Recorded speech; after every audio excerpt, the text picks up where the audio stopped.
I met Ethan in college. He was the quiet type, always sitting alone at the back of the lecture hall, sketching in his notebook. I noticed him because he was always there, never missed a class, never spoke unless spoken to.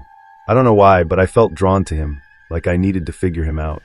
The first time we talked, I was sitting in the cafeteria, eating alone. He slid into the seat across from me without asking. "You always get the same thing," he said, glancing at my tray. I laughed awkwardly. Yeah, I guess I like routine." Ethan nodded, as if that made perfect sense. Then he placed his notebook on the table, flipping it open. "I draw people I find interesting." I looked down at the page. It was me. The details were perfect, the curve of my jaw, the way my hair fell across my forehead. But there was something strange about it, something off in the eyes. They looked too wide, too aware. "You're really good," I said, forcing a smile. He grinned. "I know." We started hanging out after that. Ethan never really texted, but he always showed up. I'd be leaving class, and he'd be there. I'd be sitting in the library, and he'd quietly slide into the chair beside me. I asked him about his past once. He told me he was from a small town. No siblings. His parents had died when he was young. But whenever I asked details, where he grew up, how his parents died, his answers got vague. He'd tilt his head, think for a second, and change the subject. He only ever wanted to talk about his drawings. "I don't just draw people," he told me one night when we were having drinks in my apartment. "I capture them." I laughed. "What does that even mean?" Ethan smiled but didn't answer. One day, he showed me his sketchbook again. I recognized some of the faces. A girl from our class, Madison. She had suddenly dropped out a few weeks ago. A professor who had been in a bad car accident. A barista from our favorite coffee shop. She had been out sick for a while. "You draw people you know," I said, trying to sound casual. "I draw people who disappear," Ethan corrected. My stomach tightened. "That's a weird way to put it." He shrugged. "It's just what happens. I draw them, and then something changes." I felt a chill crawl up my spine. That night, Ethan came over again. He was quieter than usual, watching me closely. "I drew you last night," he finally said. I laughed nervously. "Cool. Can I see?" He didn't hesitate. He pulled out the sketchbook and flipped to the last page. I stared.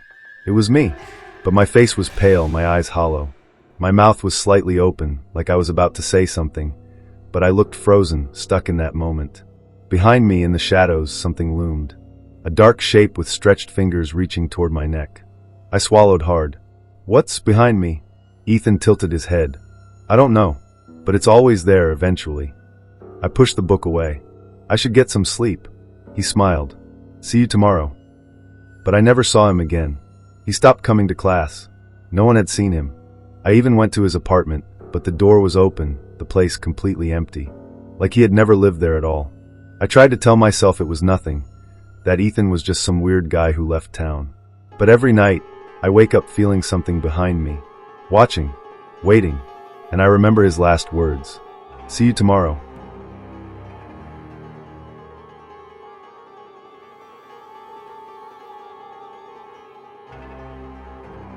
I met Zach in the strangest way. It was my second semester in college, and I had just moved into a new apartment.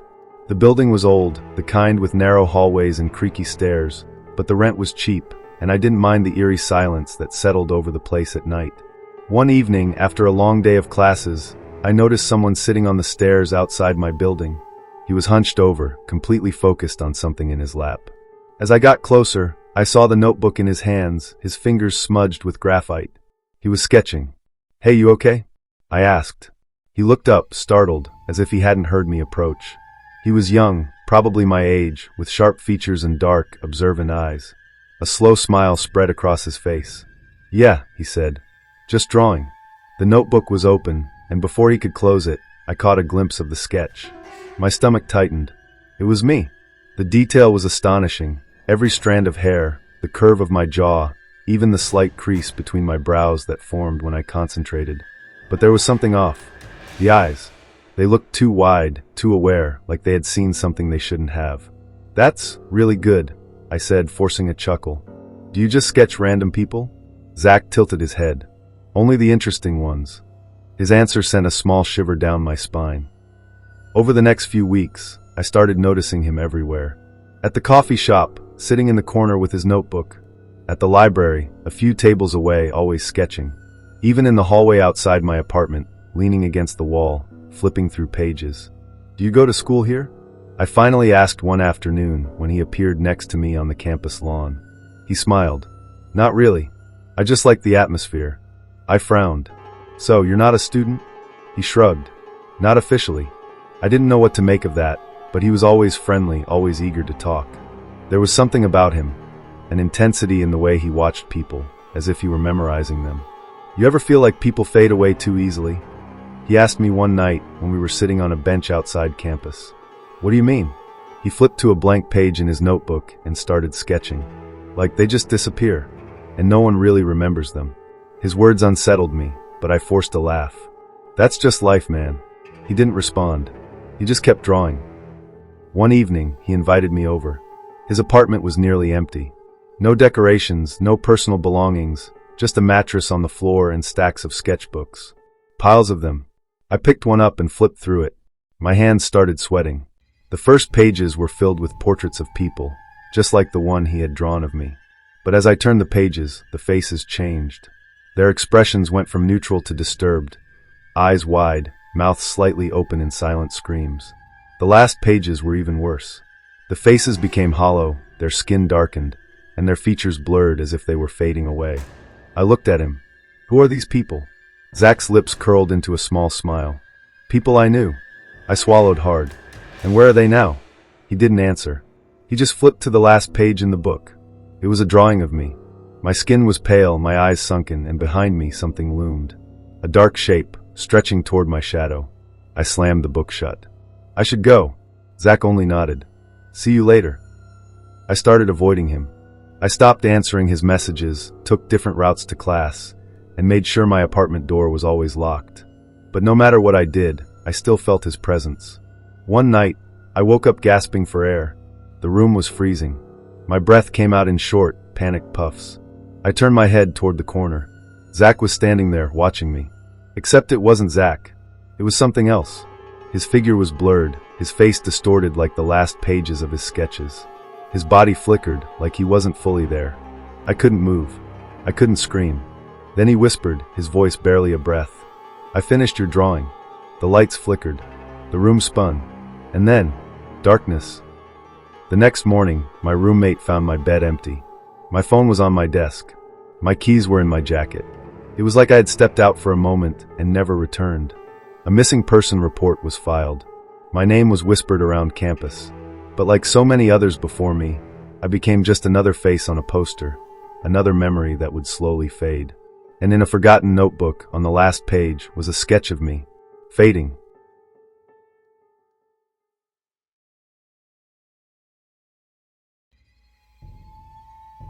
I met Elliot at an art exhibition on campus.